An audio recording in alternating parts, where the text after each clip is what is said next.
Dining টেবিলে বসে সবাই নিজেদের মতো খাওয়া দাওয়া করছে। দীপ্তি প্লেটে বাটার লাগিয়ে প্রাপ্তির প্লেটে দেয়। সকালে হালকা নাস্তা পছন্দ করে প্রাপ্তি। দীপ্তি যতদিন এই বাড়িতে থাকে ততদিন সে নিজের হাতে প্রাপ্তির সব কাজ করে। দীপ্তির পাশে বসে চুপচাপ পরোটা খাচ্ছে সজীব। খাওয়ার ফাঁকে ফাঁকে একবার করে দীপ্তির দিকে তাকাচ্ছে। দুই বোনকে নিজের সন্তানের মতো আগলে রাখে দীপ্তি। অপর পাশে চেয়ারে বসেছে মারুফ সাহেব। খাওয়া বাদ দিয়ে তিন মেয়েকে দেখে যাচ্ছেন তিনি। দীপ্তি ওদের বড় বোন হলেও সবসময় দুই বোনের সাথে মায়ের মতো আচরণ করে। একটা প্লেটে পরোটা আর ডিম ভাজি নিয়ে বড় মেয়ের দিকে এগিয়ে দেন মারুফ সাহেব। নরম কণ্ঠে বলেন, দীপ্তি আম্মু, তুমিও খেয়ে নাও, খাবার ঠান্ডা হয়ে যাচ্ছে তো। দীপ্তি নির্বিকার, বাবার কথা যেন তার কানেই যায়নি। প্রাপ্তির প্লেটে বাটার লাগানো ব্রেডটা রেখে উঠে সুপ্তির কাছে আসে। সুপ্তির পাশে খালি চেয়ারে ধূপ করে বসে পড়ে। সুপ্তি মাত্রই পরোটার মাঝে ডিম ভাজি নিয়ে রোল বানিয়ে সেটাতে বড়সড় একটা কামড় বসাতে যাচ্ছিল। এমন সময় দীপ্তি পরোটার রোলটা মুখের সামনে থেকে ছো মেরে নিয়ে নেয়। প্লেট থেকে একটু করে ছিঁড়ে সুপ্তির মুখের সামনে ধরে। সুপ্তি বোকার মতো তাকিয়ে আছে। বড় বোনের কাছে কর্ম কিছুই ও বুঝে আসে না। দীপ্তির চোখ রাঙিয়ে তাকাতেই সুপ্তি চুপচাপ পরোটা মুখে পুরে নেয়। আস্তে আস্তে চেবোতে থাকে। নাতনির দিক থেকে চোখ ফিরিয়ে নিজের ছেলের দিকে তাকায় কামরুল রহমান। মারুফ সাহেব শুকনো মুখে বসে আছেন। খাবারের একটা দানাও এখনো তার পেটে পড়েনি। এবার ঘুরে নাতনির দিকে তাকিয়ে একবার গলা খাকারি দেন কামরুল রহমান। নাতিকে উদ্দেশ্য করে বলেন, দীপ্তি দিদি ভাই। দাদুর ডাকে চোখ তুলে তাকায় দীপ্তি। স্বাভাবিক কণ্ঠে বলে, জি দাদু। তোমার বাবা কিছু বলেছে, শুনতে পাওনি? তোমাকে খেতে বললে তো। খেতে নেই দাদু, পরে খাবো আমি। কেন দিদি ভাই, অনেক বেলা হয়ে গেছে। বাবা তোমার জন্য খাবার বেড়ে দিল তো। এখন খাবো না আমি, আমার সত্যিই খেতে নেই। কথাটা বলেই উঠে দাঁড়ায় দীপ্তি। আর কাউকে কিছু বলার সুযোগ না দিয়ে দ্রুত পায়ে ওপরে চলে যায়। ভুরু কুঁচকে একবার সবার দিকে তাকায় সজীব। মারুফ সাহেব মাথা নিচু করে বসে আছেন। দিলারা বেগমও শুকনো মুখে শ্বশুরের প্লেটে ভাত বেড়ে দিচ্ছেন। এদিকে প্রাপ্তি, সুপ্তিও চুপ। সবার মুখের দিকে একবার নজর বুলিয়ে উঠে দাঁড়ায় সজীব। মুখে চমৎকার হাসি নিয়ে খাবারের প্লেট হাতে তুলে নেয়। মারুফ সাহেবের দিকে তাকিয়ে বলে, আসলে দীপ্তি সকালে বলল ওর নাকি খেতে ইচ্ছা করছে না। আমি জোর করে নিচে নিয়ে এসেছিলাম। সমস্যা নেই, আমি খাবার নিয়ে যাচ্ছি। ওর যখন ইচ্ছে করবে খেয়ে নেবে। আপনি খেয়ে নিন বাবা। কথাটা বলেই সিঁড়ি দিয়ে দোতলায় চলে যায় সজীব। রুমে ঢুকে দেখে দীপ্তি আয়নার সামনে দাঁড়িয়ে চুল আঁচড়াচ্ছে। আয়নায় একবার সজীবের দিকে তাকিয়ে নিজের কাজে ব্যস্ত হয়ে পড়ে দীপ্তি। খাবারটা টেবিলে রেখে এগিয়ে আসে সজীব। দীপ্তিকে পেছন থেকে জড়িয়ে ধরে বলে, এত সাজুগুজু কেন করছো বউ? তোমার রূপে তো সেই 9 বছর আগেই আমি ঘায়েল হয়ে গেছি। এখন কি আমাকে একেবারে মেরে ফেলতে চাও? এই রূপের আগুন যে আমাকে পুড়িয়ে ফেলছে। মুচকি হাসে দীপ্তি। উল্টো ঘুরে সজীবের মুখোমুখি দাঁড়িয়ে বলে, 9 বছর পার হয়ে যাচ্ছে বিয়ের বয়স, চুল পেকে বুড়ো হয়ে যাচ্ছ, এখন এসব কথা বলো? তোমার লজ্জা করে না? লজ্জা? বউর কাছে আবার কিসের লজ্জা? তুমি জানো না বউর সামনে লজ্জা পেতে নেই? তাহলে পুরুষ পুরুষ ফিলিংস আসে না। হয়েছে তোমার। আর তুমি এখানে কি করছো? তোমার তো কোথাও বেরোনোর কথা, যাও নিজের কাজে যাও। মুচকি হাসে সজীব। দীপ্তির কাঁধ ধরে এনে সোফায় বসিয়ে খাবারের একটা লোকমা তুলে বলে, যাবো তো অবশ্যই, অনেক জরুরি কাজ যেতেই হবে। তবে তার আগে নিজের সবচেয়ে বড় দায়িত্ব যে পালন করা বাকি। তোমাকে পুরোটা খাবার খাইয়ে তারপর আমি যাব। আমি খাবো না সজীব। ভেবে দেখো, তুমি না খেলে আমিও কোথাও যাব না। তাহলে আমার গুরুত্বপূর্ণ কাজও হবে না। ফলাফল, বাড়ি ফিরলে মা ভূমিকম্প শুরু করবে। এখন তুমি ভেবে দেখো কোনটা ভালো হবে। হতাশার নিঃশ্বাস ছাড়ে দীপ্তি। শাশুড়িকে সে কোনো মতেই রাগাতে চায় না, তাই বাধ্য হয়ে খাওয়া শুরু করে। খাওয়ানোর ফাঁকে সজীব প্রশ্ন করে, আচ্ছা দীপ্তি, আমি একটা জিনিস লক্ষ্য করেছি। আমাদের বিয়ের পর থেকেই দেখছি তুমি বাবার সাথে কথা বলো না। আজও তাই করলে, কিন্তু কেন? এই পর্যায়ে খাওয়া থামিয়ে দেয় দীপ্তি। মুখের হাসি যেন নিমেষেই গায়েব হয়ে গেছে। ধীর কণ্ঠে জবাব দেয়, বাবা মেয়ের মধ্যে তুমি আসছো কেন? এটা আমরা বাবা মেয়ে বুঝে নিব। এই মামলায় তোমার পদক্ষেপ নিষিদ্ধ। সজীব আর কিছু বলে না। দীপ্তিকে খাইয়ে খালি প্লেট নিয়ে নিচে নেমে আসে সজীব। ডাইনিং টেবিলে বসে সবাই সিঁড়ির দিকে তাকিয়ে আছে। সজীব হাসি মুখে নেমে এসে বলে, কি সবাই এভাবে তাকিয়ে কেন? চিন্তা নেই, দীপ্তিকে খাইয়ে তারপর নিচে এসেছি। আসলে ওর শরীরটা ভালো না, তাই এইভাবে উঠে রুমে চলে গেছে। একটু রেস্ট করলেই ঠিক হয়ে যাবে। আর প্রাপ্তি সুপ্তি, তোদের হলে চল, আমি একটা কাজে বের হচ্ছি, তোদের কলেজে নামিয়ে দিয়ে চলে যাব। সজীবের ডাক শুনে দুই বোন উঠে দাঁড়ায়। ব্যাগ কাঁধে নিয়ে এগিয়ে যায় সুপ্তি। সজীব প্রাপ্তির হাত ধরে দরজার দিকে এগিয়ে যায়। ভার্সিটির গেটের সামনে এসে বাইক থামায় অর্পণ। পরনে তার কালো জিন্স আর শার্ট, চুলগুলো জেল দিয়ে স্টাইল করা।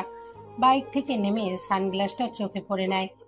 আজ আর ইউনিফর্ম পরে আসেনি, কারণ ইউনিফর্ম পরে আসলে অপরাধীরা বুঝতে পেরে সতর্ক হয়ে যাবে। আজকে সুযোগ কোনো মতেই হাতছাড়া করতে চায় না অর্পণ। বাইকের আয়নায় একবার নিজেকে পরখ করে নেয়। না, কোনো অ্যাঙ্গেল থেকেই তাকে পুলিশ মনে হচ্ছে না। বাইকের আয়নায় নিজেকে পরখ করার সময় হঠাৎ কিছু একটা দেখে থমকে দাঁড়ায় অর্পণ।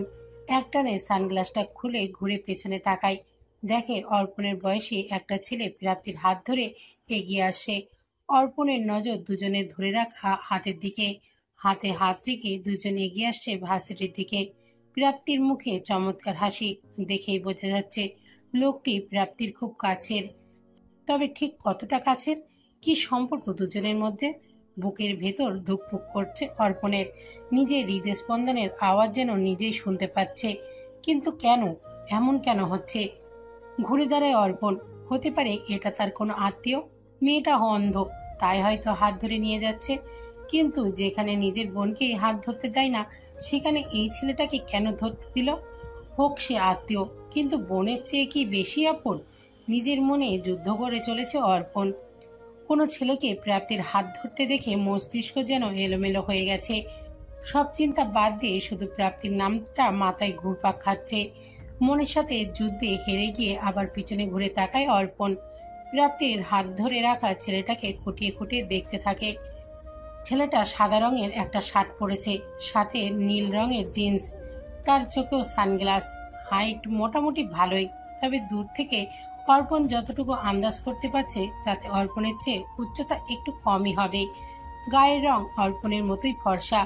বয়স আনুমানিক অর্পণের থেকে 3 থেকে 4 বছরে বড় হবে, তবে দেখতে বেশ সুদর্শন। নিজের কাজে নিজেই হতবাক অর্পণ। পেছনে ঘুরে শক্ত হয়ে দাঁড়ায়, বিড়বিড় করে বলে, এসব কি ভাবছি আমি? কেন ভাবছি? ছেলেটা যেই হোক না কেন, তাতে আমার কি? হতে পারে তার বিশেষ কেউ। বিশেষ কেউ কথাটা মাথায় মস্তিষ্কেও দখল করে নেয় অর্পণের। ছেলেটা কি আসলেই তার বিশেষ কেউ? ভাবনার মাঝেই একটা অটো এসে থামে অর্পণের কাছে। অটো থেকে নামে রহিম, তার সাথে সাথে নেমে আসে আরো দুজন কনস্টেবল। তবে সবাই আজ ইউনিফর্ম বিহীন সাধারণ পোশাকে এসেছে। অর্পণকে চুপচাপ দাঁড়িয়ে থাকতে দেখে কনস্টেবল রহিম ডেকে ওঠে, স্যার, এভাবে পাথরের মতো দাঁড়িয়ে আছেন কেন? এতক্ষণে হুঁশ ফেরে অর্পণের। হুট করে পেছনে তাকায়, কিন্তু পেছনে প্রাপ্তি বা ওই ছেলেটা কেউই নেই। ভাবনায় পড়ে যায় অর্পণ। তাহলে কি ভুল দেখলাম? কনস্টেবল রহিমের দিকে তাকিয়ে বলে, আচ্ছা রহিম সাহেব, আমি দেখতে কেমন? অর্পণের এমন উদ্ভট প্রশ্নে থতমত খেয়ে যায় রহিম। আমতা আমতা করে বলে, মানে? মানে আমাকে কেমন লাগে? কোনো মেয়ে আমাকে দেখলে পছন্দ করবে? রহিমের পা কাঁপছে। ভয় ভয় মন নিয়ে থেমে থেমে বলে, জি স্যার, আপনি অনেক সুদর্শন যুবক। আপনাকে দেখলে যে কোনো মেয়ে পছন্দ করে ফেলবে। শুধু আপনার রাগ দেখে কে বলে সাহস পাই না। তাহলে ঠিক আছে, এখন চলুন কাজে লেগে পড়ি। কথাটা বলেই ভার্সিটির ভেতরের দিকে হাঁটা দেয় অর্পণ। রহিম কিছুক্ষণ বোকার মতো তাকিয়ে থাকে। কয়েক সেকেন্ড ওভাবেই তাকিয়ে থেকে পরে অর্পণের পেছনে পেছনে ছোটে। ভার্সিটির ভেতরে ঢুকে প্রাপ্তির ক্লাসের সামনে এসে দাঁড়িয়েছে 3 জন। সজীব প্রাপ্তিকে উদ্দেশ্য করে বলে, তোর ক্লাসের সামনে আছি এখন প্রাপ্তি। 90 ডিগ্রি পেছনে ঘুরে 11 পা এগোলেই ক্লাসের দরজা পাবি। যেতে পারবি তো? মুস্কি হাসে প্রাপ্তি, হেসে জবাব দেয়, তুমি তো আমাকে একা চলা শিখিয়েছো দাদা ভাই, এখন নিজেই নিজের শিক্ষার উপর সন্দেহ করছো? একদম না, আমি তো এমনি বলছিলাম। আচ্ছা ক্লাসে যা তোরা, আমি এখন বেরোবো, আমার একটু জরুরি কাজ আছে। দুজনকে ক্লাসে দিয়ে সজীব পকেট থেকে ফোন বের করে। তারপর কাউকে ফোন দিতে দিতে সেখান থেকে চলে যায়। ভার্সিটির পেছনের দিকে বাগান সাইডে দাঁড়িয়ে আছে অর্পণ। সানগ্লাসের পেছনে সূক্ষ্ম নজর তার চারিদিকে বিচরণ করছে। ড্রাগস নিয়ে তাদের এখানেই আসার কথা। বিগত কয়েক মাস ধরে এই জায়গাতেই লেনদেন চলছে তাদের। কোনোভাবে একজনকে হাতে পেলে তাদের গোড়া পর্যন্ত খুঁজে বের করতে বেশি সময় লাগবে না। চারিদিকে নজর বুলাতে গিয়ে হঠাৎ অর্পণের নজর পড়ে প্রাপ্তির। সে ধীর পায়ে এই দিকেই এগিয়ে আসছে। প্রাপ্তিকে আসতে থেকে ভুরু কুঁচকে যায় অর্পণের। প্রাপ্তি এখানে আসছে কেন, তাও একা? চারিদিকে একবার চোখ বুলিয়ে নেয় অর্পণ। আশেপাশে কেউ নেই। তারপর প্রাপ্তিকে অনুসরণ করে ওর পেছন পেছন হাঁটতে থাকে। কিছু দূর গিয়ে পায়ের গতি থামিয়ে দেয় প্রাপ্তি। একদম স্থির হয়ে দাঁড়িয়ে যায়। প্রাপ্তিকে থেমে যেতে দেখে অর্পণও হাঁটা থামিয়ে দেয়। ভুরু কুঁচকে চারিদিকে একবার চোখ বোলায়। বাগানের মাঝামাঝি এসে দাঁড়িয়েছে প্রাপ্তি। জবা ফুলের গাছ থেকে একটা ফুল ছিঁড়তে ছিঁড়তে খুব স্বাভাবিক কণ্ঠে প্রাপ্তি বলে, আমার পিছু কেন নিয়েছেন অফিসার? আমি যা যা জানতাম সব তো বলেই দিয়েছি, তাহলে আমার পেছনে কেন ঘুরছেন? প্রাপ্তির কথা শুনে কিছুটা অবাক হয়ে যায় অর্পণ। অবাকের রেশ কিছুতেই কাটছে না। তার সাথে মনে জেঁকে বসেছে তীব্র সন্দেহ। অর্পণ খুব সাবধানে নিঃশব্দে হাঁটছিল। তাছাড়া প্রাপ্তির চোখে দেখে না। তাহলে প্রাপ্তির বোঝার কথা না যে কেউ ওর পেছু নিয়েছে। কণ্ঠে সন্দেহ নিয়েই অর্পণ বলে, আপনি কিভাবে জানলেন যে আমি আপনার পেছনে আসছি? আপনি তো চোখে দেখতে পান না। চোখে দেখতে পাই না, কিন্তু কানে তো শুনতে পাই। আপনি হয়তো জানেন না যে মানুষের ষষ্ঠ ইন্দ্রিয়র মধ্যে যখন একটা ইন্দ্রিয় কাজ করা বন্ধ করে দেয়, তখন বাকি ইন্দ্রিয়গুলোর কার্যক্ষমতা বেড়ে যায়। আমার দৃষ্টিশক্তি চলে যাওয়ার পর থেকে বাকি ইন্দ্রিয়গুলো প্রখর হয়েছে। আপনি যে পাতার উপর দিয়ে হেঁটে আসছিলেন সে আওয়াজ স্পষ্ট শুনতে পেয়েছি আমি। আর কোনো প্রশ্ন? আরও একটা প্রশ্ন আছে। আপনার পেছনে যে আমি আসছি সেটা আপনি বুঝলেন কিভাবে? অন্য কেউ তো হতে পারতো। আপনার স্মৃতিশক্তি দুর্বল নাকি অফিসার? একটু আগেই তো বললাম দৃষ্টিশক্তি হারানোর পর আমার বাকি ইন্দ্রিয় প্রখর হয়েছে। মানে আমার শোনার ক্ষমতা বৃদ্ধির সাথে সাথে ঘ্রাণ শক্তিও বেড়ে গেছে। আপনার পারফিউমের স্মেল আমার পরিচিত। আগে 2বারও আপনি এই পারফিউমই লাগিয়েছিলেন, তাই আপনাকে চিনতে পেরেছি। মানে আপনি আমাকে অনুভব করেছেন? প্রাপ্তির ছোট্ট জবাব, হয়তো। বাগানের একপাশে শিমুল গাছের আড়ালে দাঁড়িয়ে আছে কেউ। দৃষ্টি তার অর্পণ আর প্রাপ্তির দিকে। সেদিকে দৃষ্টি রেখে পকেট থেকে ফোন বের করে একটা নাম্বার ডায়াল করে কানে ধরেই বলে, বস, গন্ডগোল হয়ে গেছে। এখানে কিভাবে যেন পুলিশ এসে গেছে। ওপাশের ব্যক্তি শক্ত কণ্ঠে বলে, হোয়াট? পুলিশ কিভাবে জানলো আমাদের কথা? জানি না বস, তবে লাশটা ফেলার সময় যে মেয়েটা আমাদের দেখিয়েছিল সে মেয়েটা বাগানে একটা পুলিশ অফিসারের সাথে কথা বলছে। আমার মনে হয় মেয়েটাই পুলিশকে নিয়ে এসেছে। ওপাশ থেকে কিছু ভাঙার আওয়াজ শোনা যায়। হিংস্র কণ্ঠে অপর পাশের ব্যক্তি বলে, পথের কাঁটা পথে ফেলে রাখতে নেই, এতে নিজেদেরই ক্ষতি হয়। মেয়েটাকে তুলে নিয়ে আয়। আমার রাস্তায় কাঁটা হয়ে আসার শখ ওকে আমি খুব ভালো করে বুঝিয়ে দেব। প্রাপ্তির দিকে তীক্ষ্ণ চোখে তাকিয়ে আছে অর্পণ। মনে সন্দেহ যেন যাচ্ছেই না, বরং সময়ের ব্যবধানে আরো বেশি মনে জেঁকে বসেছে। এরই মাঝে হঠাৎ অর্পণের মনে হয় কেউ ওদের অনুসরণ করছে। দূর থেকে কেউ ওদের দিকে নজর রাখছে। সন্ধিয়ান চোখে একবার চারিদিকে নজর বুলায় অর্পণ, কিন্তু কাউকে তেমন চোখে পড়ছে না। জায়গাটা আপাতত ফাঁকা। এখন সবার ক্লাস চলছে, তাই হয়তো। চারিদিকে একবার নজর বুলিয়ে প্রাপ্তির দিকে তাকায় অর্পণ। কণ্ঠে সন্দেহ নিয়েই প্রশ্ন করে, আপনি তো চোখে দেখতে পান না, তাহলে এখানে আসলেন কিভাবে, তাও একা? ভুরু কুঁচকে যায় প্রাপ্তির। অর্পণের এত এত প্রশ্ন প্রাপ্তির কাছে ঠিক ভালো লাগছে না। ভুরু কুঁচকে রেখেই জবাব দেয়, আপনি কি আমাকে সন্দেহ করছেন? করতেই পারি। পুলিশের কাজ সবাইকে সন্দেহ করা, হোক সে আপন বা পর। তো আপনার মনে হয় আমি কোনো অপরাধ করেছি? হতেও পারে, কারণ ইভা নামের মেয়েটার মার্ডার কেসের সাথে আপনি প্রত্যক্ষ এবং পরোক্ষ দুইভাবে জড়িত। তাহলে আপনাকে সন্দেহ করাটা স্বাভাবিক নয় কি? দেখুন অফিসার, একটা অন্ধ মেয়ের পক্ষে কাউকে খুন করা কোনোভাবেই সম্ভব নয়। কিন্তু তাদের সাহায্য করা তো সম্ভব। স্তব্ধ হয়ে যায় প্রাপ্তি। পুলিশেরা যখন জেরা করে তখন একটা বিষয়ের নারী নক্ষত্র বের করে ফেলে। সেটা প্রাপ্তি খুব ভালো করেই জানে। এই জন্য পুলিশ কেস থেকে সবসময় নিজেকে দূরে রাখার চেষ্টা করে। কিন্তু না চাইতেও এই কেসটার সাথে যে এত বাজেভাবে জড়িয়ে যাবে সেটা প্রাপ্তির কল্পনাও করেনি। এখন এই বিষয়টা নিয়ে যে ঠিক কতটা হেনস্থ হতে হবে সেটা ভাবতেই প্রাপ্তির ধৈর্যে সব বাঁধ ভেঙে যাচ্ছে। একটা ছোট্ট দম নিয়ে প্রাপ্তি বলতে শুরু করে, দেখুন অফিসার, আপনাকে আমি কিভাবে বোঝাবো সেটা বুঝতে পারছি না, কিন্তু এই কেসের সাথে আমার কোনো কানেকশন নেই। না আমি অপরাধীদের চিনি, আর না ইভা নামের সেই মেয়েটাকে। আর নদীর পাড়ের ঘটনাটা সম্পূর্ণ কাকতালীয়, এতে আমার কোনো হাত নেই। আমি তো এমনিতেই মাঝে মাঝে সেখানে গিয়ে বসে থাকি। আর রইল আমার একা এই বাগানে আসার কথা, তাহলে শুনুন, আমার চোখের দৃষ্টিশক্তি হারানোর পর আমার পরিবার আমাকে কখনো দুর্বল হতে দেয়নি। তারা আমাকে একা চলতে শিখিয়েছে। কদম গুণে আমি চেনা সব জায়গা একাই যেতে পারি। আর বিগত কয়েক বছর আমি এভাবেই কদম গুণে চলাফেরা করে আমার আশপাশ নিজের আয়ত্ত করে ফেলেছি। আমাকে সন্দেহ করা বন্ধ করুন, আর প্লিজ আমাকে ফলো করাও বাদ দিন। আমি কোনো পুলিশ কেসে জড়াতে চাই না। অর্পণ নির্বিকার ভঙ্গিতে দাঁড়িয়ে আছে, নজর তার প্রাপ্তির পুরো মুখে বিচরণ করছে। প্রাপ্তির ঠোঁটের নিচে বাঁ পাশে একটা ছোট্ট তিল আছে। তিলটা চোখে পড়তেই সেখানে নজর আটকে যায় অর্পণের। মেয়েটার মধ্যে কিছু তো আছে যা শক্ত ব্যক্তিত্বের অর্পণকেও এলোমেলো করে দেয়। সামনে আসলেই অর্পণ সব কথা গুলিয়ে ফেলে। অর্পণকে চুপ থাকতে দেখে প্রাপ্তি পেছনে ঘুরে সামনের দিকে হাঁটা দেয়। কদম গুনে গুনে সামনে এগিয়ে যেতে থাকে। পেছনে দাঁড়িয়ে অর্পণ দেখে যাচ্ছে প্রাপ্তির কদম গুনে চলা। চোখে না দেখেও কেউ এতটা কনফিডেন্সের সাথে কিভাবে চলতে পারে, তাও একা? আশ্চর্য হয়ে যায় অর্পণ। এক দৃষ্টিতে তাকিয়ে থেকে বিড়বিড় করে বলে, আপনি চান বা না চান মিস প্রাপ্তি, কিন্তু জড়িয়ে তো আপনি পড়েছেন এই কেসের সাথে, না হলে অন্য কিছুর সাথে। প্রাপ্তি যাওয়ার পর থেকে প্রায় ঘন্টা পার হয়ে যাচ্ছে, কিন্তু ড্রাগস নিয়ে যাদের আসার কথা তারা এখনো আসেনি। কিন্তু খবর অনুযায়ী তাদের 10টায় এখানে আসার কথা ছিল। কনস্টেবলের বিভিন্ন জায়গায় কাজে লাগিয়ে দিয়েছে অর্পণ। তারাও এখনো অপরাধীদের কোনো হদিশ পায়নি। বাগানে চিকন রাস্তায় অর্পণ অনবরত পায়চারি করছে আর এসব ভেবে চলেছে কোনোভাবে কি তারা অর্পণের আসার খবর জানতে পেরেছে।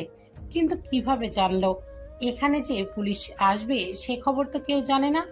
অর্পণ তো ইউনিফর্মও পরে আসেনি যে তার পোশাক দেখে বুঝবে। তাহলে কে দিল তাদের এই খবরটা? কোনোভাবে প্রাপ্তি নয় তো? প্রাপ্তির নাম মনে পড়তেই মস্তিষ্ক জ্বলে ওঠে অর্পণের। প্রাপ্তি কি কোনোভাবে অর্পণকে ধোঁকা দিচ্ছে? তাছাড়া ক্লাস চলাকালীন সময়ে সে এই বাগানেই কেন এসেছিল? এখানে তার কি কাজ থাকতে পারে? হাজারো প্রশ্নের ভিড়ে দিশেহারা হয়ে গেছে অর্পণ।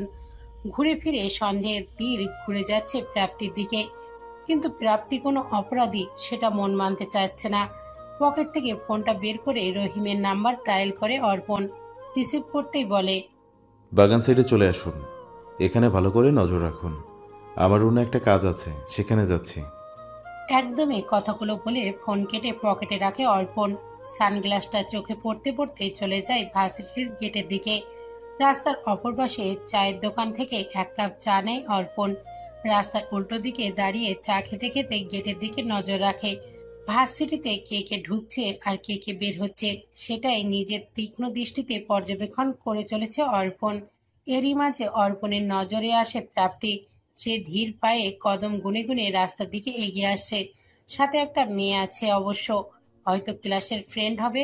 প্রাপ্তিকে দেখে চোখের সানগ্লাস খুলে ফেলে অর্পণ। বিড়বিড় করে বলে, এই মেয়ের নিজেকে বিপদে ফেলার কোনো শখ নাকি? ধুলাবালির মতো চারদিকে গড়াগড়ি খায়, চোখে দেখতে পায় না, তবুও পুরো পৃথিবী ঘুরে বেড়ায়। আর বলে সে নাকি কোনো পুলিশ কেসের সাথে জড়াতে চায় না। এভাবে গুটি গুটি পায়ে নিষিদ্ধ জায়গায় বারবার গেলে তো সন্দেহ তো ওকেই করবো, তাই না? আশ্চর্য। চায়ের কাপটা পাশে রেখে রাস্তা ক্রস করে ও পাশে যায় অর্পণ। ভুরু কুঁচকে আশেপাশে একবার নজর বুলিয়ে নেয়। সুপ্তি সবসময় ওর সাথেই থাকে, কিন্তু আজ সুপ্তি নেই। প্রাপ্তির দিকে তাকিয়ে ধীর পায়ে এগিয়ে আসতে থাকে অর্পণ। প্রাপ্তির কাছাকাছি আসতেই হঠাৎ কোথা থেকে যেন ঝড়ের গতিতে একটা প্রাইভেট কার চলে আসে। প্রাপ্তির কাছাকাছি আসতেই দরজা খুলে প্রাপ্তির হাত ধরে হ্যাঁচকা টান দিয়ে ভেতরে নেওয়ার চেষ্টা করে, কিন্তু প্রাপ্তি ছোটাছুটির জন্য পুরোপুরি ভেতরে নিতে পারে না। চোখের পলকে কি ঘটে গেল কেউ সেটা বুঝতেই পারছে না। ঘটনাটা বুঝে আসতেই প্যান্টের পকেট থেকে নিজের রিভলভারটা বের করে অর্পণ। ফাঁকা গুলি চালিয়ে হিংস্র কণ্ঠে গর্জে ওঠে গাড়ি থামাতে বলে, কিন্তু গাড়ি থামার বদলে স্পিড আরো বেড়ে যায়। রিভলভারটা হাতে নিয়ে গাড়ির পেছনে ছুটতে থাকে অর্পণ, কিন্তু গাড়িটা ততক্ষণে অনেকটা দূরে চলে গেছে। চলন্ত গাড়ির সাথে দৌড়ানো মানে শুধু নিজের এনার্জি শেষ করা। তাই ছোটা বন্ধ করে দাঁড়িয়ে পড়ে অর্পণ। দক্ষ হাতে নিশানা লাগায় গাড়িটার চাকায়। ট্রিগার চাপতেই বিকট আওয়াজে চাকা ব্লাস্ট হয়ে গাড়ির গতি কমে যায়। ততক্ষণে অর্পণ দৌড়ে গাড়ির কাছাকাছি চলে এসেছে। বিপদে পড়ে গেছে বুঝতে পেরে প্রাপ্তিকে ধাক্কা মেরে ফেলে দিয়ে গাড়ি নিয়ে চলে যায় লোকগুলো। ধাক্কা খেয়ে হুড়মুড়িয়ে রাস্তায় পড়ে যায় প্রাপ্তি। চলন্ত গাড়ি থেকে ফাঁকা রাস্তায় পড়তেই হাতে পায়ে বেশ কয়েক জায়গায় আঘাত লাগে প্রাপ্তির। ব্যথায় আর্তনাদ করে ওঠে। প্রাপ্তির আর্তনাদ সূত্রে গাড়ির দিকে ছোটা থামিয়ে দেয় অর্পণ। দৌড়ে চলে আসে প্রাপ্তির কাছে, হাঁটু মুড়ে বসে ব্যস্ত কণ্ঠে বলে, মিস প্রাপ্তি, আপনি ঠিক আছেন? কথার মাঝেই খেয়াল করে হাতের কোনোই থেকে রক্ত পড়ছে প্রাপ্তির। হাঁটুর দিকে জিন্সের রক্ত ভিজে গেছে। তাই আর কোনো কথা না বলে সোজা প্রাপ্তিকে কোলে তুলে নেয়। উঠে দাঁড়াতেই খেয়াল করে প্রাপ্তি হাত পা ছেড়ে দিয়েছে। শক্ত হয়ে দাঁড়িয়ে পড়ে অর্পণ। প্রাপ্তির মুখের দিকে তাকাতেই দেখে সে জ্ঞান হারিয়ে ফেলেছে। চোখ খিচে বন্ধ করে ও শীত বলেই রাস্তায় এগিয়ে এসে একটা রিক্সা থামায়। গুলির আওয়াজ শুনে রহিম সহ বাকি কনস্টেবলরা দৌড়ে চলে এসেছে। অর্পণের কোলে প্রাপ্তিকে দেখে রহিম অবাক হয়ে বলে, স্যার, কি হয়েছে? মেয়েটার জ্ঞান হারালো কিভাবে? এখন কিছু বলার সময় নেই রহিম সাহেব, আপনি এই দিকটা সামলান। আমি ওনাকে হসপিটাল নিয়ে যাচ্ছি। ওনার ছোট বোন এই ইউনিভার্সিটিতে পড়ে, এখন ক্লাসে আছে হয়তো, তাকে সিটি মেডিকেলে আসতে বলবেন। কথাটা বলেই রিকশায় উঠে পড়ে অর্পণ। সাথে সাথে রিকশা চলতে শুরু করে। কনস্টেবল রহিম দৌড়ে চলে যায় ভার্সিটির ভেতরে সুপ্তির খোঁজে। অর্পণে রিকশার এক পাশে বসে নিজের পাশে বসিয়েছে প্রাপ্তিকে, মাথাটা অর্পণের বুকে। হঠাৎ অর্পণ খেয়াল করে তার স্পন্দনের গতি বেড়েই গেছে। বুকের ভেতর ধুকপুক ধুকপুক করছে। আশেপাশের সবাই হয়তো শুনতে পাচ্ছে সেই আওয়াজ, কিন্তু হঠাৎ এত জোরে শব্দ কেন হচ্ছে? হৃদস্পন্দন আর স্বাভাবিকের তুলনায় এত বেশি জোরে জোরে বিট করছে কেন? বুকে প্রাপ্তি আছে তাই? এইসব কি অর্পণের বুকে প্রাপ্তির অবস্থানের জন্য হচ্ছে? একবার ঘাড় ঝুঁকিয়ে প্রাপ্তির মুখের দিকে তাকায় অর্পণ। জ্ঞান হারিয়ে পুরো শরীর অর্পণের ওপর ছেড়ে দিয়েছে মেয়েটা। চোখ সরিয়ে নেয় অর্পণ। বড় বড় কয়েকটা শ্বাস নিয়ে রিক্সা চালকের উদ্দেশ্যে বলে, একটু তাড়াতাড়ি চলুন প্লিজ, ইমার্জেন্সি কেস। রিক্সা চালক মুখে কিছু না বলে গাড়ির গতি বাড়িয়ে দেয়। এদিকে অর্পণের সময় যেন যাচ্ছেই না। মনে হচ্ছে রাস্তা হয়তো বেড়ে গেছে, না হলে সময় একটা জায়গাতেই থেমে আছে কেন? বিড়বিড় করে বলে, উফ, গাড়িটা কেন আনলাম না? তাড়াতাড়ি হসপিটালে পৌঁছানো বিশেষ দরকার। হসপিটালের করিডোরে পায়চারি করছে অর্পণ। কেন যেন মনের মধ্যে কিছুতেই শান্তি পাচ্ছে না। প্রাপ্তিকে বুকে আগলে নেওয়ার পর থেকে সেই যে ধুকপুক ধুকপুক আওয়াজ করতে শুরু করেছে, সেটা এখনো থামছে না। অশান্ত গতিতে পায়চারি করতে থাকে অর্পণ। এদিকে কনস্টেবল রহিমের থেকে প্রাপ্তির খবর শোনার পর ছুটে চলে এসেছে সুপ্তি। একটুকু সময় কেঁদে কেটে মুখের বেহাল দশা বানিয়ে ফেলেছে মেয়েটা। হসপিটালে পা রাখতেই চলার গতি বাড়িয়ে দেয় সুপ্তি। দৌড়ে আসার সময় হঠাৎ সামনে কাউকে দ্রুত গতিতে আসতে দেখে হকচকিয়ে যায়, কিন্তু পায়ের ওপর নিয়ন্ত্রণ করতে না পেরে ধাক্কা লেগে যায় দুজনের। ফলাফল টাইলসের মেঝেতে স্লিপ করে দুজনেই পড়ে যায়। অঙ্কনের হাত থেকে ফাইলগুলো পড়ে গেছে। ঘুরে ফাইলটা হাতে নিয়ে সামনে তাকাতেই দেখে একটা মেয়ে হাতড়ে কিছু একটা খুঁজছে। চুলের জন্য মুখ দেখা যাচ্ছে না। সুপ্তি নিজের চশমাটা খুঁজে চোখে পড়ে সামনে তাকাতেই দেখে অঙ্কন ওর সাথেই পড়ে আছে। অঙ্কনকে দেখে চোখ বড় বড় হয়ে যায় সুপ্তির। শেষে কিনা আবার এই গরুটার সাথে ধাক্কা খেতে হলো। জগতে কি আর কোনো মানুষ ছিল না? গরুর বদলে কোনো ছাগল হলেও তো পারত। এদিকে শক্তিকে দেখে এবার অঙ্কনের রাগ যেন সপ্তম আসমানে উঠে গেছে। চেহারায় রাগী ভাবে নেই, দাঁতে দাঁত চেপে অঙ্কন বলে, চাশমিশ, আমার আগেই বোঝা উচিত ছিল এমন বিয়াক্কেলের মতো কাজ তুমি ছাড়া আর কেউ করতে পারে না। কথাটা বলতে বলতে উঠে দাঁড়ায় অঙ্কন, সাথে উঠে দাঁড়ায় শক্তিও। উঠে দাঁড়িয়ে অঙ্কনের দিকে তীক্ষ্ণ চোখে তাকিয়ে বলে, আমারও বোঝা উচিত ছিল। আমার আশেপাশে একটাই গরু আছে যে যখন তখন যেখানে সেখানে ঠুকরে দেয় আমাকে, আর পিছন পিছন এখানেও চলে এসেছেন। এই, আপনি কি আমাকে ফলো করছেন? ভুরু কুচকে যায় অঙ্কনের, কণ্ঠে বিরক্তি নিয়ে বলে, নিজেকে কি কোনো দেশের প্রেসিডেন্ট ভাবো, নাকি নিজেকে মহারানী ভিক্টোরিয়া মনে করো যে তোমাকে আমি ফলো করতে যাব? আমার এত বেহুদা সময় নেই। আচ্ছা, আমার পিছু যদি নাই নেন, তাহলে আপনি এখানে কি করছেন? চশমার পাওয়ার কমে গেছে নাকি? অ্যাপ্রন পরে হসপিটালে কেউ নিশ্চয়ই এমনি এমনি আসে না। আমি এখানকার ইন্টার্ন ডক্টর, আর আমি এখানে নিজের কাজ করছি। এখন এটা বলো, তুমি এখানে কি করছো? এক মিনিট, তুমি আবার আমাকে ফলো করছো না তো? মতলব কি তোমার? দুই হাত মুঠো করে দাঁড়িয়ে আছে সুপ্তি। একরাশ বিরক্তি এসে ভর করেছে তার চোখে মুখে। চোখ মুখ কুচকে বিরক্তি কণ্ঠে সুপ্তি বলে, এই শুনুন, আপনার সাথে বকবক করে নষ্ট করার মতো সময় আমার হাতে নেই। আমি এখানে আমার আপির খোঁজে এসেছি। যদি আপনি এখানকার ডক্টর হয়েই থাকেন, তাহলে আমার আপিকে খুঁজতে সাহায্য করুন। একজন ডক্টর হিসেবে এটা তো আপনার কর্তব্য, তাই না? অঙ্কনে ডান হাতে ফাইল, বাম হাতে প্যান্টের পকেটে ঢুকিয়ে দাঁড়িয়ে আছে। দৃষ্টি তার সামনে দাঁড়ানো সুপ্তির দিকে। সুপ্তির কথা শেষ হতেই ওর দিকে তীক্ষ্ণ চোখে তাকিয়ে অঙ্কন বলে, নাম কি তোমার আপির? প্রাপ্তি, প্রাপ্তি বিনতে রহমান। প্রাপ্তির নামটা শুনেই ভুরু কুচকে যায় অঙ্কনের। ভুরু কুচকে কিছুক্ষণ তাকিয়ে থাকে সুপ্তির দিকে। কিছুক্ষণ ওভাবে তাকিয়ে থেকে ধীর কণ্ঠে বলে, আমার সাথে এসো। বলেই উল্টো দিকে হাঁটতে থাকে অঙ্কন। সুপ্তিও কথা না বাড়িয়ে অঙ্কনের পেছনে পেছনে ছোটে। দোতলায় এসে সুপ্তির নজরে পড়ে অর্পণ। দিক বেদিক ঘুরে দৌড়ে সামনে চলে যায় সুপ্তি। এদিকে সুপ্তিকে এভাবে হঠাৎ দৌড়াতে দেখে ভ্যাবাচাকা খেয়ে যায় অঙ্কন। পা জোড়া থেমে যায় সেখানেই। ভুরু কুচকে দেখতে থাকে সুপ্তিকে। সুপ্তি দৌড়ে সোজা অর্পণের সামনে এসে দাঁড়ায়। ডান হাতে চশমাটা ঠেলে ঠিক করে হাঁপাতে হাঁপাতে বলে, আমার আপি কোথায় স্যার? কি হয়েছে আপির? অর্পণ কেবিনের সামনে চেয়ারে বসে ফোনে কারোর সাথে কথা বলছিল। এমন সময় সুপ্তিকে এভাবে এসে হাঁপাতে দেখে উঠে দাঁড়ায়। ফোন কেটে পকেটে রেখে বলে, শান্ত হও, কিছু হয়নি তোমার বোনের। কিছু না হলে তাকে হসপিটালে কেন এনেছেন? কিছু হয়নি বলতে গুরুতর কিছু হয়নি, ডক্টর দেখছে, ডোন্ট ওয়ারি। সুপ্তির ছটপটানি কমার বদলে আরো বেড়ে গেল। কিছুতেই স্থির হয়ে দাঁড়িয়ে থাকতে পারছে না। কান্নারা গলার কাছে এসে দলা পাকিয়ে আছে। অস্বস্তিতে হাঁসফাঁস করতে থাকে সুপ্তি। এরই মাঝে সেখানে উপস্থিত হয় সজীব। সুপ্তিকে দেখে তড়িঘড়ি করে এগিয়ে আসে। সুপ্তির হাত ধরে নিজের দিকে ঘুরিয়ে ব্যস্ত কণ্ঠে বলে, প্রাপ্তি কোথায় ছুটকি? সজীবকে দেখে যেন স্বস্তি ফিরে পাই সুপ্তি। ভরসাযোগ্য মানুষকে কাছে পেয়ে এবার যেন আর নিজেকে ধরে রাখতে পারে না। সজীবকে জড়িয়ে ধরে হাউমাউ করে কেঁদে ওঠে সুপ্তি।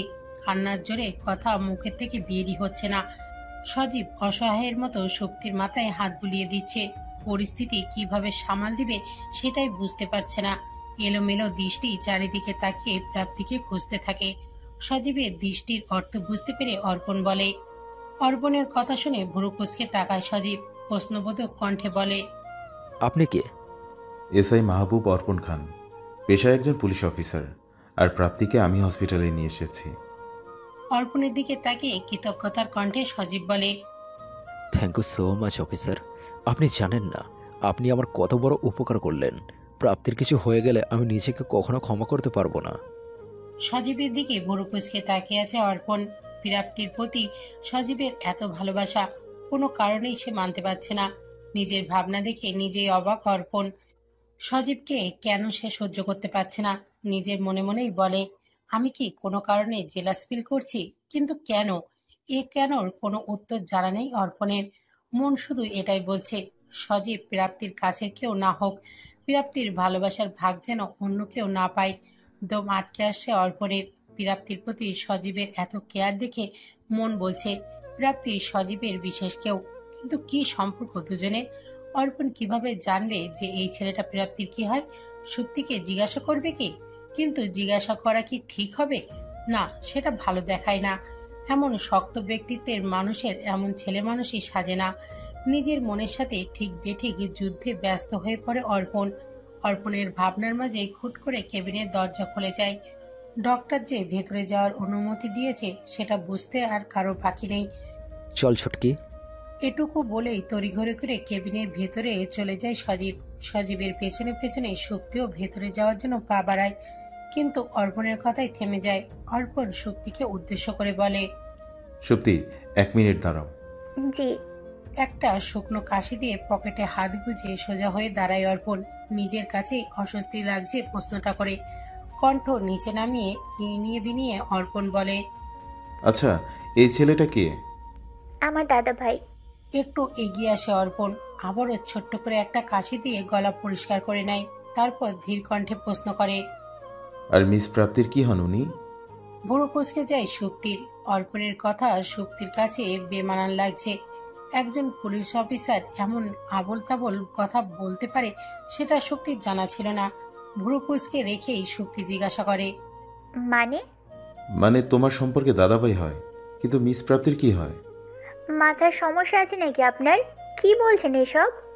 অর্পণ ইতস্তত করে বলে, কেন? কারণ সে আমার দাদাভাই হলে আপিরও দাদাভাই হবে, তাই নয় কি? সুপ্তির কথা শুনে অপ্রস্তুত হাসে অর্পণ। ডান হাত মাথার পেছনে নিয়ে মাথা চুলকে বিড়বিড় করে বলে, আসলেই তো, এসব কি বলছি আমি? অঙ্কন পেছনে দাঁড়িয়ে চুপচাপ সবকিছু দেখে যাচ্ছে। তার ভাইয়ের আচরণ অঙ্কনের কাছে ঠিক সুবিধার লাগছে না। কিছু একটা রহস্য তো আছেই। অঙ্কন জহুরি নজরে তাকিয়ে নিজের ভাইয়ের মন বোঝার চেষ্টা করছে। এদিকে সুপ্তি অর্পণকে চুপচাপ দাঁড়িয়ে থাকতে দেখে বেশ বিরক্তি বোধ করছে। বোনকে দেখার জন্য মনের ভিতর আকুবাকু করছে। শেষে অধৈর্য হয়ে বলে, স্যার, আমি ভিতরে যাব? সুপ্তির আওয়াজ শুনে দুই ভাইয়ের ভাবনার ছেদ ঘটে। নড়ে চড়ে দাঁড়িয়ে অর্পণ বলে, চলো। অর্পণের অনুমতি পেয়েই দৌড়ে ভেতরে যায় সুপ্তি। পেছন পেছন ধীর পায়ে এগিয়ে যায় অর্পণ আর অঙ্কন। রুমের ভেতরে ঢুকে সুপ্তির নজরে যায় প্রাপ্তির দিকে। হসপিটালের ছোট্ট বেডে আদশোয়া হয়ে বসে আছে প্রাপ্তি। শরীরের বিভিন্ন জায়গায় ব্যান্ডেজ করা। বোনের এমন ক্ষতবিক্ষত অবস্থা দেখে চোখ দুটো ছলছল করে সুপ্তির। দ্রুত গতিতে এগিয়ে যায় প্রাপ্তির কাছে। কাছে বসে বোনের হাত ধরে পাশে তাকাতেই ডক্টরকে দেখে থমকে যায় সুপ্তি। চোখ দুটো স্থির হয়ে যায় অপর পাশে দাঁড়ানো ডক্টরকে দেখে। এটা কি সত্যি নাকি চোখের ভুল? সুপ্তি কি ঠিক দেখছে? ভাবনায় পড়ে যায় সুপ্তি। ডক্টর হাতের ফাইলটা রেখে সামনে তাকায়। সজীবের দিকে পূর্ণ দৃষ্টিতে তাকিয়ে বলে, আপনি পেশেন্টের কি হন? আমি সজিব মাহমুদ, প্রাপ্তির দাদা ভাই। কি হয়েছে প্রাপ্তির? চিন্তার কিছু নেই তো ডক্টর? পকেটে হাত রেখে সোজা হয়ে দাঁড়ায় ডক্টর সাগর। কণ্ঠে যথেষ্ট গাম্ভীর্যতা বজায় রেখেই বলে, তেমন গুরুতর কিছু হয়নি, শরীরের কিছু জায়গায় আঘাত পেয়েছি, শুধু হাঁটুর আঘাতটা একটু বেশি, তাই কয়েকদিন সাবধানে চলাফেরা করতে হবে। আর ওষুধগুলো সময় মতো নিলেই কয়েকদিনের মধ্যেই ঠিক হয়ে যাবে, চিন্তার কিছু নেই। ডক্টরের কথা শুনে স্বস্তির নিঃশ্বাস ছাড়ে সজীব। প্রাপ্তির চিন্তায় দম যেন আটকে ছিল, এখন প্রশান্তি লাগছে। প্রাপ্তির পাশে বসে মাথায় হাত বুলিয়ে দিতে দিতে বলে, অসংখ্য ধন্যবাদ ডক্টর, আমার মাথা থেকে অনেক বড় চিন্তার পাহাড় নামিয়ে দিলেন। Thank you so much. এটা আমার ডিউটি, ধন্যবাদ দেওয়ার প্রয়োজন নেই। ওনার দিকে একটু বেশি খেয়াল রাখবেন। তাছাড়া পরবর্তীতে কোনো সমস্যা হলে আমাকে একবার ইনফর্ম করে দেবেন। জি ডক্টর। বাই দ্য ওয়ে, আপনার নাম? ডক্টর সাগর এহসান। ডক্টরের নাম শুনে এবার থমকে যায় প্রাপ্তিও। স্থির হয়ে যায় পুরো শরীর। সে কি ঠিক শুনেছে? সাগর এহসান নামটা কানে বারে বারে প্রতিফলিত হচ্ছে প্রাপ্তির। সুপ্তির ধরে রাখা হাতটা শক্ত করে চেপে ধরে প্রাপ্তি। বোনের অবস্থা বুঝতে পেরে প্রাপ্তির হাতের উপর নিজের দুই হাত রাখে সুপ্তি। হাত চেপে ধরে ইশারায় কিছু একটা বোঝায়। বোনের ইশারা বুঝতে পেরে চুপ হয়ে যায় প্রাপ্তি। বিনা বাক্য ব্যয় করে চুপচাপ বসে থাকে। পেছন থেকে অর্পণ এগিয়ে এসে সাগরকে উদ্দেশ্য করে বলে, প্রাপ্তির সাথে কি আমি কথা বলতে পারি? অর্পণের কথা শুনে ঘুরে তাকায় সাগর। মাথা নাড়িয়ে সম্মতি জানাতেই অর্পণ এগিয়ে আসে। অর্পণকে আসতে দেখে উঠে দাঁড়ায় সুপ্তি। অর্পণকে বসার জায়গা করে দিয়ে প্রাপ্তি মাথার কাছে চুপচাপ দাঁড়িয়ে থাকে। অর্পণ প্রাপ্তির পাশে রাখা ছোট্ট টুলে বসে পূর্ণ দৃষ্টিতে তাকায় প্রাপ্তির দিকে। স্বাভাবিক কণ্ঠে বলে, এখন কেমন ফিল করছেন মিস প্রাপ্তি? আগের থেকে অনেকটা ভালো অফিসার। তাহলে এখন বলুন, কে বা কারা আপনাকে কিডন্যাপ করতে চাইছিল? আপনি কি তাদের চেনেন? না, তাদের কাউকে আমি চিনি না। এমনকি আমাকে কিডন্যাপ করতে কেন চাইছিল সেটাও তো বুঝতে পারছি না। অর্পণ আর প্রাপ্তির কথা শুনে চমকে ওঠে সজীব, ব্যস্ত কণ্ঠে বলে, এসব কি বলছিস প্রাপ্তি? কিডন্যাপ মানে? আমি তো কিছুই বুঝতে পারছি না। ভুরু কুচকে যায় অর্পণের। সজীবের এত ছটপটানি অর্পণের ঠিক পছন্দ হচ্ছে না। হাত দিয়ে সজীবকে থামিয়ে দিয়ে গম্ভীর কণ্ঠে বলে, আপনার যত প্রশ্ন আছে সব বাসায় গিয়ে করবেন। মাঝখানে কথা না বলে খুশি হব। আপনার বোনের সাথে কথা বলে আমাকে আবার থানায় যেতে হবে। অনেক সময় ধরে এখানে দাঁড়িয়ে আছি ভিকটিমের সাথে কথা বলার জন্য। আশা করি বুঝতে পারছেন। অর্পণের কথা শুনে থেমে যায় সজীব, বাড়তি আর কোনো কথা বাড়ায় না। সজীব চুপ হয়ে যেতেই অর্পণ প্রাপ্তিকে উদ্দেশ্য করে প্রশ্ন করে, আপনার কি কারোর সাথে কোনো ঝামেলা আছে বা কারোর সাথে কোনো শত্রুতা? না অফিসার, কারোর সাথে কোনো ঝামেলা নেই আমার। আমি কখনো কারো কোনো ক্ষতি করিনি, তাহলে আমার শত্রু আসবে কোথা থেকে? মনে করার চেষ্টা করুন, হতে পারে নিজের অজান্তেই কারোর সাথে ঝামেলা জড়িয়ে গেছেন। কোনো পুরনো শত্রু হতে পারে। কিছুক্ষণ ভাবে প্রাপ্তি, তারপর অধৈর্য হয়ে উত্তর দেয়, আমার এমন কারো কথা মনে পড়ছে না অফিসার। ভাবনায় পড়ে যায় অর্পণ। চোখ বন্ধ করে ডান হাতের বৃদ্ধা আঙুল দিয়ে কপালে স্লাইড করতে করতে সবকিছু মাথায় নতুন করে সাজাতে থাকে। কয়েক সেকেন্ড পর চোখ খুলে প্রাপ্তির দিকে তাকিয়ে বলে, শুনুন মিস প্রাপ্তি, আমি যেটা আন্দাজ করছি সেটা যদি সঠিক হয় তাহলে আপনার প্রাণের সংশয় আছে। হতে পারে ওরা সেই লোক যারা ইভা নামের মেয়েটাকে খুন করেছে। যেহেতু আপনি সেখানে উপস্থিত ছিলেন, তাই ওরা ভেবেছে আপনি ওদের দেখে ফেলেছেন, তাই ওরা আপনার পেছনে পড়েছে। আমার ধারণা হয়তো ওরা জানে না যে আপনি চোখে দেখতে পান না, সেজন্য আপনাকে রাস্তা থেকে সরানোর চেষ্টা করছে। আপনি কি বুঝতে পারছেন আপনার বিপদ ঠিক কতটা? অনেক সাবধানে থাকতে হবে আপনাকে। অর্পণ আর প্রাপ্তির কথার মাঝে সবাই নির্বিকার, মনোযোগ দিয়ে শুনে যাচ্ছে সবাই সবকিছু। তবে এখানে উপস্থিত সবাই স্বাভাবিক থাকলেও একজন ব্যক্তি স্বাভাবিক নেই। এই এসি রুমে দাঁড়িয়েও পুলপুল করে ঘামছে শক্তি। চোখে মুখে তার ভয়ের আভাস থেকে থেকে শুকনো ঢোক গিলছে। তবে শক্তিকে অন্য কেউ খেয়াল না করলেও অঙ্কন ঠিকই খেয়াল করেছে। এই ঠান্ডা রুমে সুপ্তির ঘামের কোনো লজিক অঙ্কন খুঁজে পাচ্ছে না। হঠাৎ করে মাথায় এলো, মেয়েটা কি অসুস্থ? কথাটা মাথায় আসতেই কাল বিলম্ব না করে এগিয়ে আসে অঙ্কন। সুপ্তির থেকে 2 হাত দূরে দাঁড়িয়ে চিন্তিত সুরে বলে, হেই চাশমিশ, আর ইউ ওকে? শরীর খারাপ লাগছে নাকি তোমার? হঠাৎ করেই পাশ থেকে কারোর কথা শুনে চমকে ওঠে সুপ্তি। আতঙ্কিত চোখে একবার তাকায় অঙ্কনের দিকে, তারপর চারিদিকে তাকাতেই দেখে সবাই সুপ্তির দিকে তাকিয়ে আছে। সবার দৃষ্টি নিজের দিকে দেখে অপ্রস্তুত হয়ে পড়ে সুপ্তি। এদিকে প্রাপ্তির ভুরু কুঁচকে যায়, চিন্তিত স্বরে বলে, কে কথা বললো মাত্র? আর কার কি হয়েছে? সুপ্তি, ঠিক আছিস তুই? বোনের চিন্তিত মুখ দিকে পাশে বসে হাতে হাত রাখে সুপ্তি, অবাই দিয়ে বলে, আমি ঠিক আছি আপি। এখানে আসার সময় অনেক দৌড়েছি, তাই একটু ক্লান্ত লাগছে। বাসায় গিয়ে রেস্ট নিলে ঠিক হয়ে যাব, তুমি চিন্তা করো না। সজীব এগিয়ে এসে সুপ্তির কপালে হাত রেখে জ্বর চেক করে। বোন আর দাদা ভাইয়ের কেয়ার দেখে হেসে ফেলে সুপ্তি। সজীবের হাত ধরে বলে, আমি ঠিক আছি দাদা ভাই, তুমি এটা বলো আপিকে বাসায় নিয়ে যাবে কখন? সুপ্তির কথা শুনে সজীব ঘুরে তাকায় সাগরের দিকে, জিজ্ঞাসা কণ্ঠে বলে, ডক্টর, আমার বোনকে কি বাসায় নিয়ে যেতে পারি? এখানে থাকার চেয়ে বাসায় ওর বেশি টেক কেয়ার হবে। তাছাড়া বাবা মা দাদু কেউ এখনও কিছু জানে না। আমি তাদের কিছু জানাতেও চাইছি না। প্রাপ্তিকে বাসায় নিয়ে গিয়ে তারপর জানাবো। জি, নিয়ে যেতে পারেন, কোনো সমস্যা নেই। সাগরের সম্মতি পেয়ে সজীব বলে, তাহলে আমি সব ফর্মালিটি পূরণ করে তারপর আসছি। ছোটকি, তুই প্রাপ্তির কাছেই থাকিস। কথাগুলো বলেই সজীব বাইরে চলে যায়। অর্পণ এখনো বসে আছে প্রাপ্তির পাশে, নজর তার প্রাপ্তির দিকে। প্রাপ্তির শরীরে এত আঘাত দেখে অর্পণের বুকে বড্ড ব্যথা করছে। কে জানে মেয়েটা কি জাদু করেছে যার জন্য অর্পণ এলোমেলো হয়ে যাচ্ছে। দৃষ্টি প্রাপ্তির দিকে রেখেই অর্পণ ধীর কণ্ঠে বলে, নিজের খেয়াল রাখবেন মিস প্রাপ্তি, আর কখনো কোনো সমস্যা হলে আমাকে জানাবেন। অর্পণের কণ্ঠ শুনে নড়ে চড়ে বসে প্রাপ্তি, ইতস্তত কণ্ঠে বলে, আমাকে তুমি করে বলবেন প্লিজ। যতটুকু আন্দাজ করতে পারছি তাতেই মনে হয় আপনি বয়সে আমার বড়ই হবেন, তাই আপনি ডাক্তার বেমানান লাগছে। আমাকে তুমি করে সম্বোধন করলে বেশি খুশি হব। মাথা নিচু করে ফেলে অর্পণ, ঠোঁটের কোণে তার মৃদু হাসি। তবে হাসিটা সবার দৃষ্টির আড়ালে লুকিয়ে রাখা। মুখের ভঙ্গি আবার স্বাভাবিক করে মাথা তুলে তাকায় অর্পণ। উচ্ছ্বাসিত কণ্ঠে বলে, অনুমতি দিচ্ছ? জি দিলাম। বেশ, গ্রহণ করলাম।